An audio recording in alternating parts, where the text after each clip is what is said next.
Hey everybody, I'm Yvonne Williams with Back to Earth Creations, and in this video I wanted to talk to y'all a little bit about the magic that happens in the details of leatherworking. So it's also like coming up to be what seems like it's going to be an epic thunderstorm, so we'll see how that goes too. So you can see here I have 3 separate pieces of a corset, and at first glance they don't really look that different from each other, but you can see here this one is just straight dragon scale. It's tooling that was done with this mule foot. It's a large mule foot from Tandy Leather, and it's, you know, it's pretty good. It's alright, but I haven't gone through and used an edge beveler to finish the edges of these yet. I'll be doing that last, actually. But if you look at it, the difference between adding a frame on and not having a frame.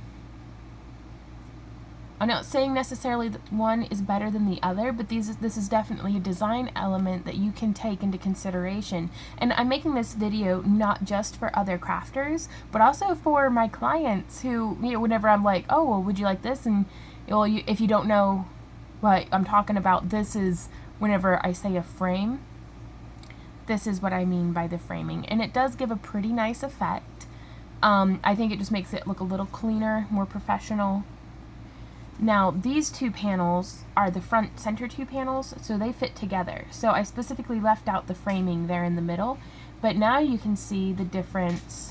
To do the frame, I just went through and used a wing divider to mark a line equidistant from the edge all the way around, and then used this thing, a swivel knife, sorry, I don't want to end up eating that, to cut, to give it, you know, a very sense of permanence. Like, you know, the lines that you etch in with a wing divider might not last forever. This is in there. But then you can see over here, I went through and used a beveler tool. You can see how one side is, this side's wider than this side. It does this effect, where you just line up the deeper side with the edge and kind of hammer it and walk it along. And so you can see, especially from the side, it really gives a sense of depth, like the dragon scale is tucking underneath the framing a little bit. And this is something that isn't showing up a whole lot right now. You know, like the impact of it really comes out whenever you start staining a piece. That's pretty cool. So these were just some different ideas that I wanted to talk to you guys about. Just in that, I mean, it's a little bit more work each time, but it gives you an idea for your own work. Is this effect that you want? Or are you pretty good with just this? Or do you want just that? Another thing that a person could do is go through with a textured backgrounder and add even more detail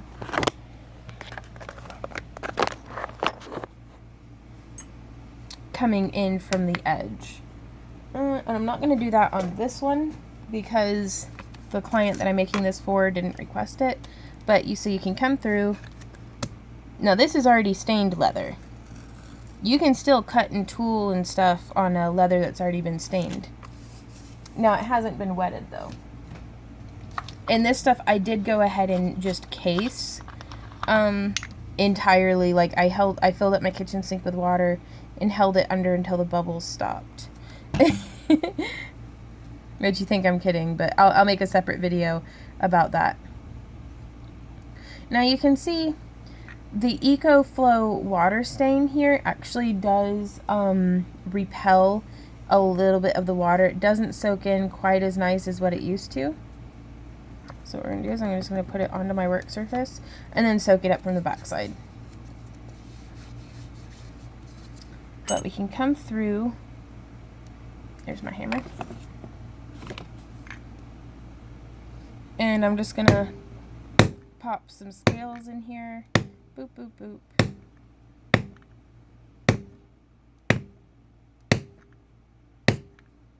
Sorry for the loud hammering noises. And then we would come through with our beveler.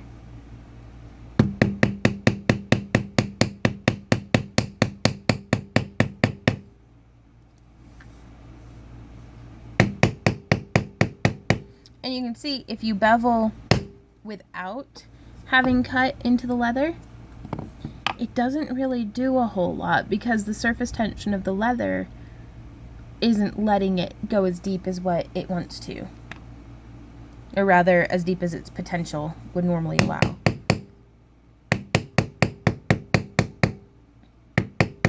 And also, of course, it seems intuitive, but the thicker a leather you use, the deeper of the tooling and beveling you're going to be able to accomplish.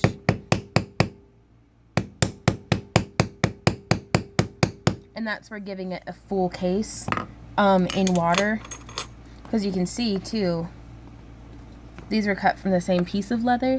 You can see the difference in the depth between cased and barely wet. So casing and wetting as you go really does make a big difference. But now I'm going to show what I wanted to show you guys before I got derailed. Using this texturing tool, you actually come through, just line it up with the line that you've cut, let it sit at a little bit of an angle.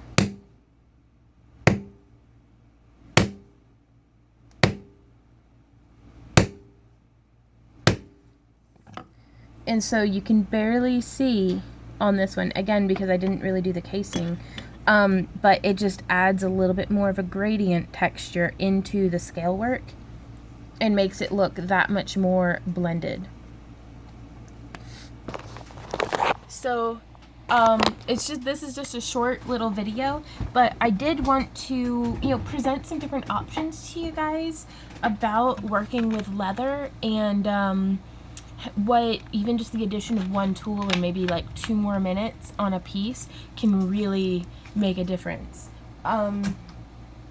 Also, whenever you do the beveled edge, little mistakes like that got a little too close to the edge. Let me show you. So we'll come through, we have our beveling tool, and just the tip of my mule foot just went a little over the edge.